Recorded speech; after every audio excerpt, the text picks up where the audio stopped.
Imagine if a government-backed lab conducted secret experiments on highly intelligent animals for half a century.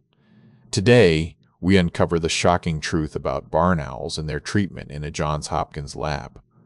30 barn owls, known for their intelligence and empathy, are held captive at Johns Hopkins University under the supervision of researcher Shrish Mysore. These experiments have been shrouded in secrecy until recently.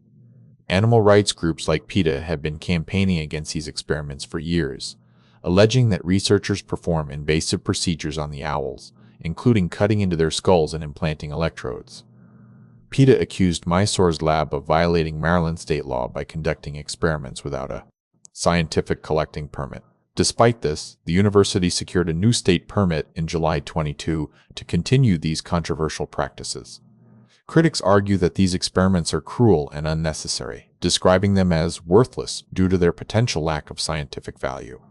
However, the university maintains its stance on the importance of this research. Controversy highlights broader ethical questions about animal testing and the balance between scientific progress and animal welfare. This case serves as a stark reminder of the ongoing debate surrounding such practices. Despite decades of secrecy, public scrutiny is now forcing these hidden experiments into the light.